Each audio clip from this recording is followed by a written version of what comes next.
On se remet dans l'eau du bain. Alex, t'es entouré par des amis vraiment sportifs. Tu fais des cadets de terre et certains pensent sérieusement s'enrôler à leur majorité dans l'armée. Et tu as trouvé une blonde, une maison, puis avoir du fun. Toi, t'es pas trop sûr à 14 ans si t'aimes les gars ou si t'aimes les filles. Ou si même c'est vraiment les filles qui te plaisent. Tu rentres chaque soir en revenant de des pratiques de flag football, puis tu te remets en question devant ton miroir, puis un jour t'auras pas le choix.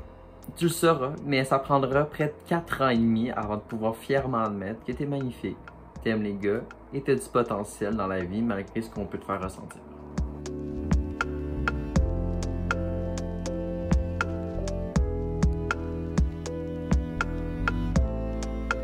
Comment ça va?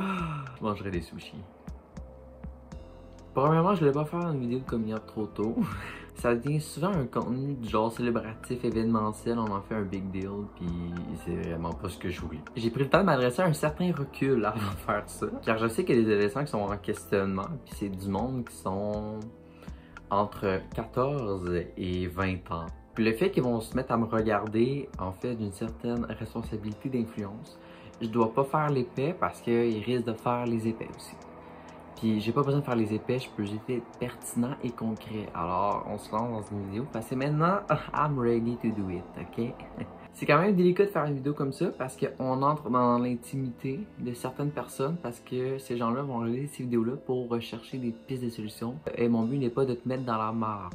Donc on va tenter de donner des meilleurs conseils à vie, ok? De partager mes expériences de coming out. Comme ça va éviter des jeunes ou des gens, ça peut être des gens qui ont 40 ans que ces vidéos-là vont les aider, tant mieux. Ça va leur permettre d'éviter justement de ressentir ce genre de peur-là, puis ce genre d'insécurité-là. Ton anxiété, tu vas voir, elle était rendue là, elle va être rendue, non, elle va être rendue en bas, tu vas voir, ça va être correct, tu vas survivre. On a tout passé par là, tu vas fucking survivre, tu vas rock on, ok? Tu vas claim ton power, tu vas réclamer ton pouvoir, là, puis c'est bon. Je voulais avoir beaucoup de recul avant de faire une vidéo comme ça, parce que ça demande énormément de répartie, je pense.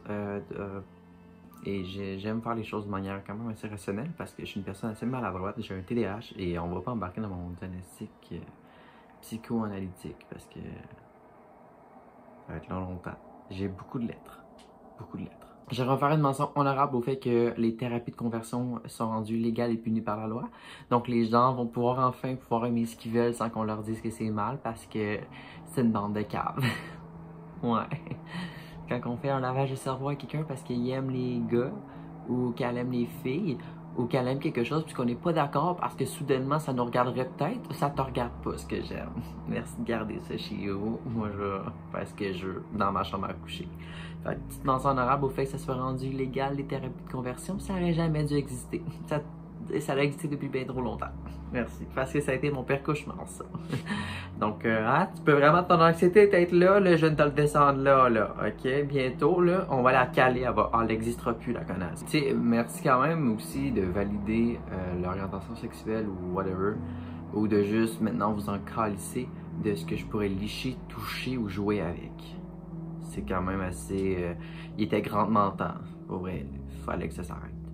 Le plus tôt possible. Ça prend un temps, mais au moins c'est tout. Ça fait finir. Merci. Quand j'avais 16 ans, je tombais en amour avec un gars. Il était pas assumé, puis moi non. I love you, Mr. Bubs. Do you love me too? No? No. Yeah, I got you. I got this on camera. Plus t'es au secondaire, le regard des autres a quand même une certaine incidence sur la manière que tu vas te percevoir en retour. Ça me rassure, je suis pas tout seul. Puis on est genre, t'as pas le choix. À un moment donné, tu te lances pieds joints dans le bain. Ah, je suis de femme. On va se concentrer. Puis t'arrives, puis là t'es comme rendu à l'étape où ce que tu dois juste l'accepter ou l'assumer. Trouve le mot qui te convient, qui te plaît bien, mais de juste mettre les points sur i. Finalement, en fin de compte, m'assumer a été un point culminant qui pour gagner mon estime, reconnaître ma valeur, apprendre à me connaître. J'ai enfin pu, en sachant mon identité, apprendre à connaître mon identité, connaître la personne. J'avais peur des étiquettes, mais j'ai décidé de l'arracher, la connasse.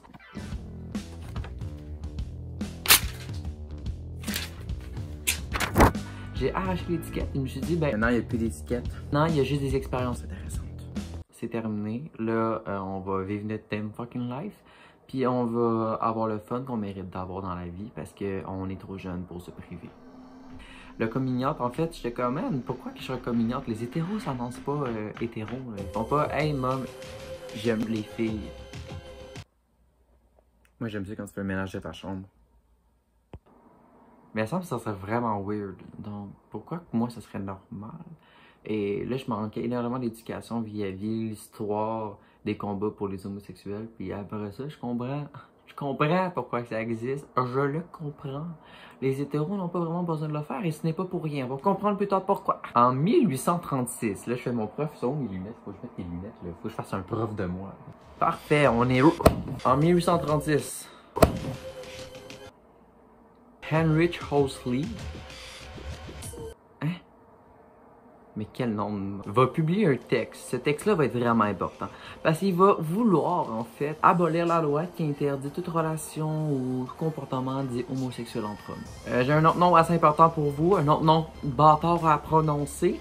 Je vais faire un bon prof de moi puis scraper son nom. Karl Heinrich Ulrichs. C'était certainement pas prononcé de même, mais on va faire comme si je l'avais eu. Ben, ce gars-là, il va lutter. Il va lutter pourquoi tu penses? Pour la même raison. Il va lutter contre l'article du code pénal allemand qui punit les gens qui auraient des relations intimes ou des comportements homosexuels entre eux. Puis il va fuir en Italie, puis il va crever là. Merci Wikipédia. En 1897, t'es même pas né. D'ailleurs, toi non plus, j'imagine. Ça serait bizarre sinon. On crée le comité humanitaire grâce au sens de l'initiative du médecin et sexologue. C'est quoi son nom, Colis? Magnus Hirschfeld. En fait, lui, ce qu'il veut, il veut que la loi allemande, qui dit genre ne vous touchez pas, vous avez pas le droit d'aimer les hommes, qu'elle décalisse. Il veut que la loi s'en aille, il veut qu'elle existe plus. Il fait bien, il a raison, ça n'a pas de sens. Je peux pas vivre, moi, si je n'ai pas tout.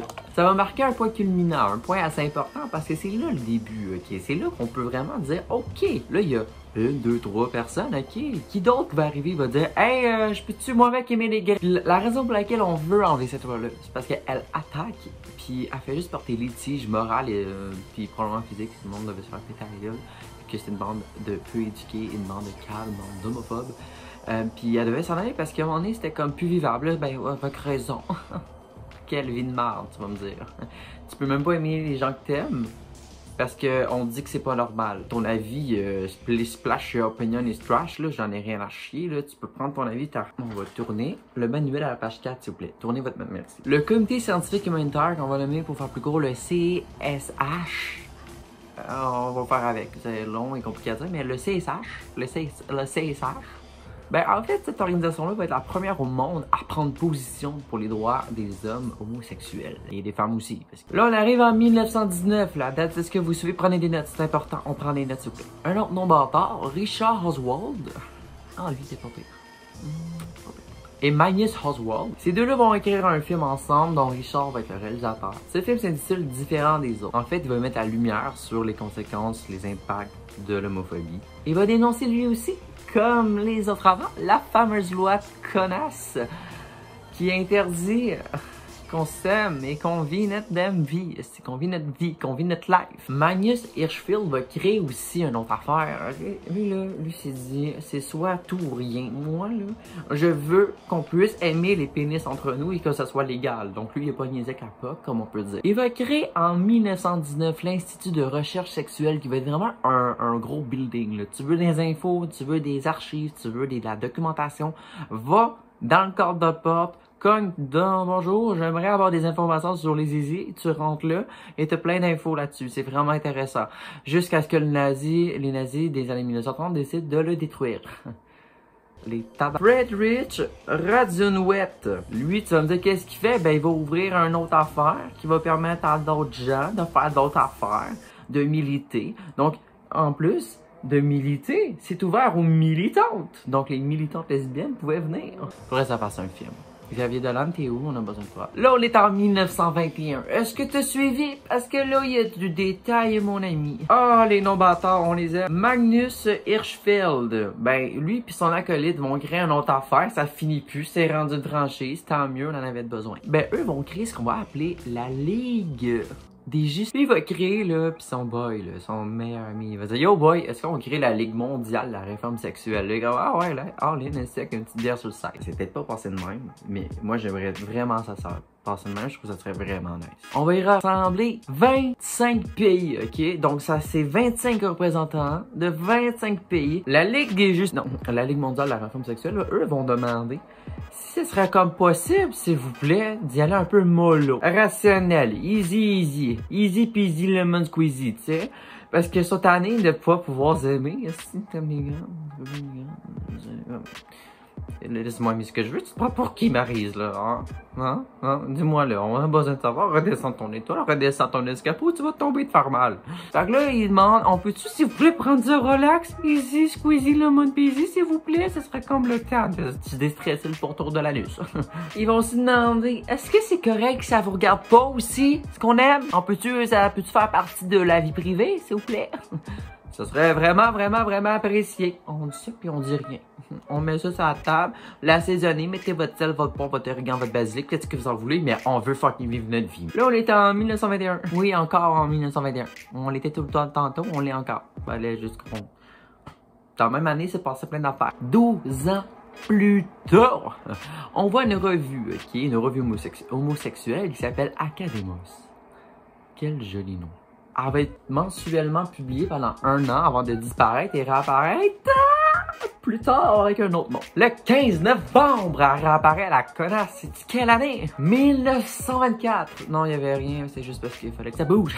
Et sais-tu c'est quoi le titre? C'est Inversion. Non, c'est décevant, t'appelles pas ça Inversion. Et vu que c'était un nom de marde, on l'a rebaptisé en 1952, l'amitié. Déjà là, ça reste un petit peu à chier, mais c'est un progrès. Et depuis ce temps-là, elle apporte encore le même nom. Là, genre, Hitler rentre au pouvoir dans les années 1930, puis là, il fout la grosse merde parce que c'est une personne qui avait besoin de...